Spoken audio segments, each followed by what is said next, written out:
Em 1808, a família real portuguesa se anexava no Brasil por desobediência ao bloqueio continental estabelecido por Napoleão Bonaparte, que decidiu invadir Portugal. O refúgio no Brasil foi uma manobra inédita do príncipe regente.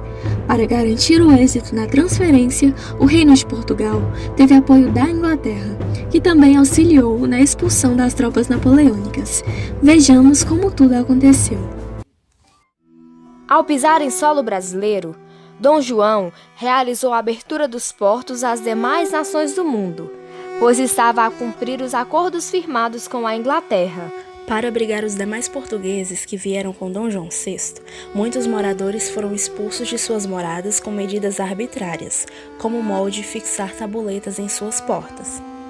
Em 26 de fevereiro de 1821, o povo exigia uma nova Constituição, um novo ministério e uma nova junta governativa. Dom Pedro se justificou e pediu confiança, pois a Constituição seria outorgada não por imposição, mas por merecimento. Dom João VI declarou mudanças e a criação do Banco do Brasil. A administração joanina elevou o Brasil à condição de Reino Unido. A chamada Revolução do Porto criou um governo provisório, revoltou a burguesia e exigiu o retorno de Dom João VI a Portugal. Dom João nomeou seu amado filho Pedro de Alcântara para príncipe regente e se despediu das terras brasileiras. O período de regência de Dom Pedro I foi marcado por tensões. Por pouco, Pedro regressava a Portugal, mas como o povo queria que ele ficasse, ele soltou aquela famosa frase: "Como é para o bem de todos e felicidade geral da nação, estou pronto. Diga ao povo que fico." Bonifácio, que conversara com Pedro, disse que acreditava em uma armação feita pelos outros ministros. Logo, Pedro pede para comunicar ao ministério que fará uma viagem de pacificação a São Paulo. Lá, ele prenderá os revoltosos. O ministro e a princesa dizem que é chegada a hora de cortar os laços que os unem a Portugal. Em contraposição às medidas determinadas por Dom Pedro, os deputados portugueses enviaram despachos de Lisboa anulando os atos políticos adotados pelo príncipe regente e intimou-o a voltar imediatamente para Portugal. No momento que tais despachos chegaram ao Brasil, Dom Pedro se encontrava em retorno para o Rio de Janeiro, às margens do rio Ipiranga.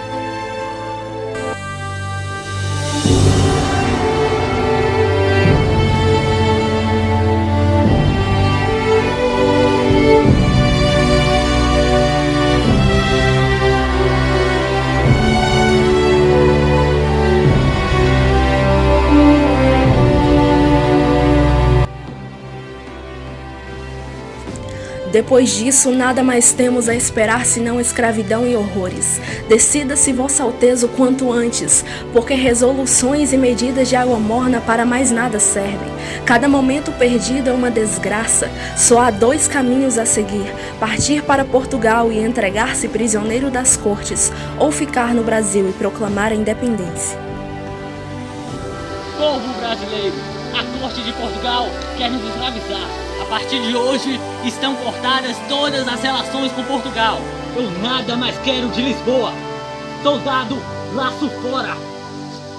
Pelo meu sangue. Pela minha honra. Pelo meu Deus.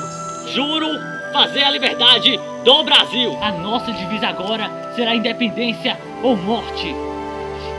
Independência. Opa!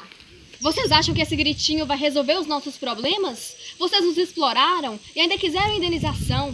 Eu venho de uma época em que só acontece catástrofe por causa de mim, mas por causa desse passado também. 197 anos depois do grito da independência.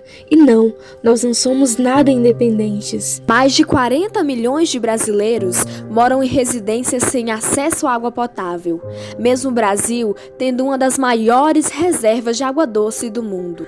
Não dá para dizer que um país é independente quando cerca de 10 milhões de seu povo vivem em estado de pobreza extrema. Não dá para dizer que um país é independente quando mais da metade do seu orçamento é para amortizar a dívida externa. Não somos um país independente quando a política é um plano de carreira e não um trabalho social. Não dá para dizer que um país é independente quando o governo se banha em escândalos incompreensíveis ao cidadão brasileiro, quando desvios de verbas públicas, corrupção de políticos, lavagem de dinheiro, pagamento de propinas, abuso de poder, dentre outros, são realidade atual brasileira. E de quem é a culpa dessa falta de habilidade para gerir as riquezas do nosso país? Dos políticos, certo? Também, mas a culpa é de todo mundo. Todo o sistema é falho e coopera para a concentração de poder político e econômico na mão de poucos. Dessa forma, nos tornamos dependentes do próprio Estado, que falha em gerir tudo o que se propõe. Economia, segurança, saúde e educação. Nos tornamos dependentes de nós mesmos, que por não haver outro tipo de solução, continuamos perpetuando as mesmas ideias dos séculos passados. E seguimos também com a polarização política, direita contra a esquerda, que não conseguem ceder e se unir para o bem de toda a nação.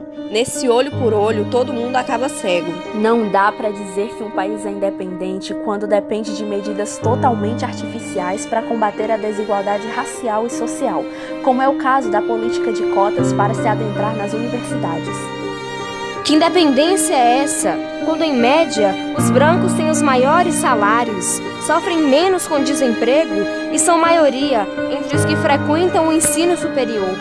Quando para negros, assassinatos crescem 23%, para brancos caem 6,8%. Que independência é essa, quando manifestantes em prol de seus direitos são tratados como vagabundos?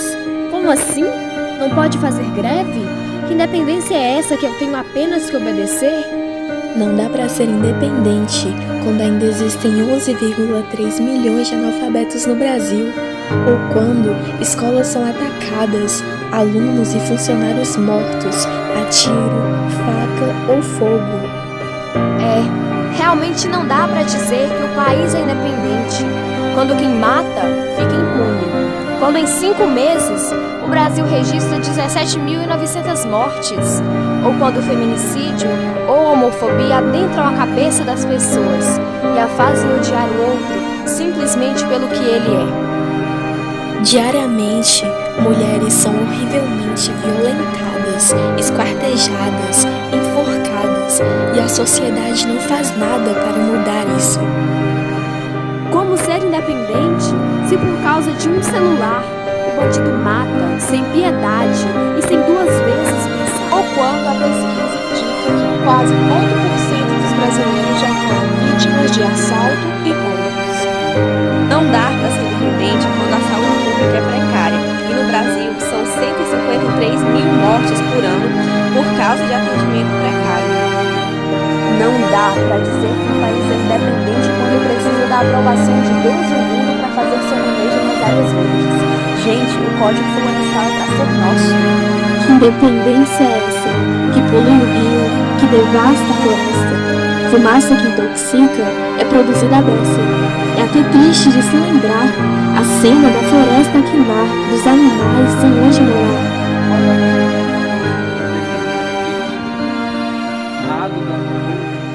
Só fica na imaginação dessa geração. Mas ainda há esperanças. Apesar dos abalos, o Brasil é feito de algo mais bonito. É feito de gente que luta por seus objetivos. O Brasil não é composto apenas por pessoas malvadas e gananciosas, mas sim da criança inocente, do trabalhador honesto, do estudante esforçado, do idoso que busca o descanso de uma vida árdua, enfim, dos homens, mulheres que trabalham para manter o seu sustento. Em todos os aspectos, o Brasil possui diversidade, e é a partir disso que o Brasil merece ser lembrado. Faça a sua parte, cuide de você, das pessoas ao seu redor, do seu lar, da sua cidade, do seu estado, do seu país. E se você está se perguntando como fazer isso, reflita sobre o pensamento de Madre Teresa de Calcutá. O meu trabalho representa apenas uma gota no oceano, porém, sem ele, o oceano seria menor. Você é grande o suficiente para fazer a diferença, para buscar a independência.